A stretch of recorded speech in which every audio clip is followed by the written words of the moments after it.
Alright, howdy folks, and welcome back to the channel. Today I wanted to talk about a new game that's just been announced, and what's very interesting about this game is that besides it's a purely co-op based shooter, it's made by the developers behind the Squad FPS. This is Starship Troopers Extermination. We're going over the Steam store page as well as the trailers in this video. If you want to check it out for yourself though, I've linked their store page below in the description. It's interesting to see Starship Troopers receiving so much love as a franchise lately, with Slytherin's RTS game, Terran Command, releasing earlier this year, and now we have this co-op FPS releasing next year. Where all this love from Starship Troopers is suddenly coming from, I'm not very sure.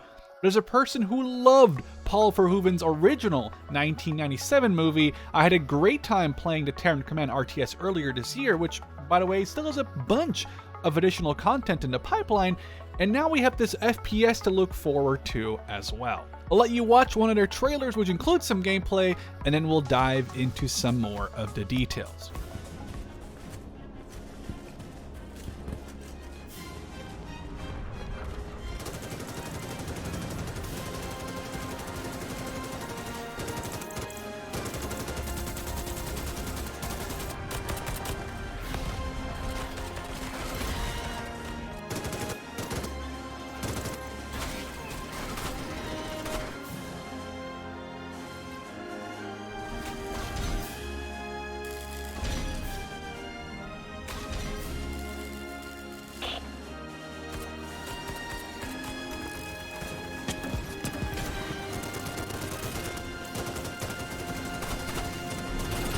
As part of the Deep Space Vanguard, which is an elite special forces group within the mobile infantry, you and up to 11 others will fight arachnid bugs while doing different objectives.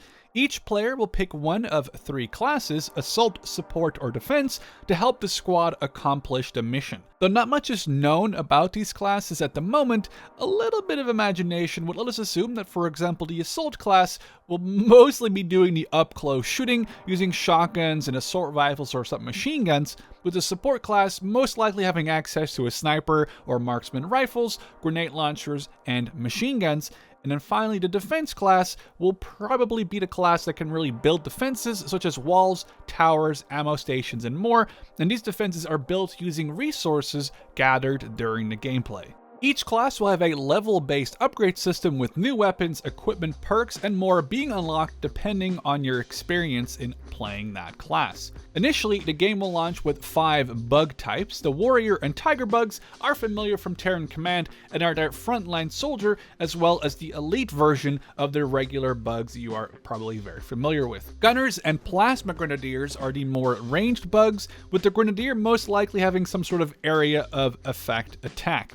Now, last but not least, drones are going to be added to the game as the 5th enemy, which are younger warriors, not fully grown yet, but usually what they lack in pure power, they make up for being in very large numbers. Throughout the game, the infestation levels will rise, bringing both more bugs as well as more dangerous bugs out to fight you and your comrades. Initially, in early access, the game will ship with one map, which will be, according to the developers, massive, but we don't really know how massive, and have 5 different distinct zones with hundreds of swarm-based arachnids filling your screen, attempting to give you a real last stand feeling as seen in the movies and shows. A big thing they mention here, in my opinion, is the ping system. Hopefully something along the lines as the Apex Battle Royale game, allowing you to easily communicate with your teammates without having to use a written or voice chat to work together with your team. As seen in some of the screenshots and videos so far, the game will feature bases as well as refineries you have to save,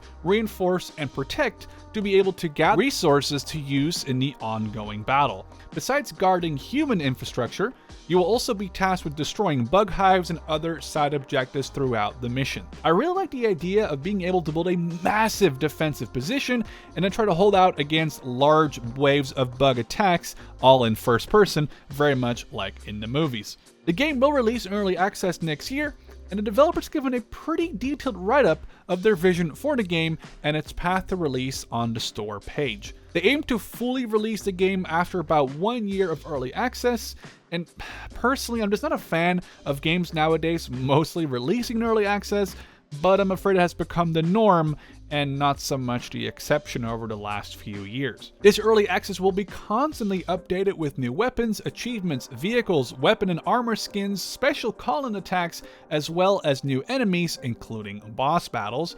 And the early access will open up with a single map on a planet called Valaka, with again up to 12 people being able to complete side and main objectives before escaping to the extraction zone.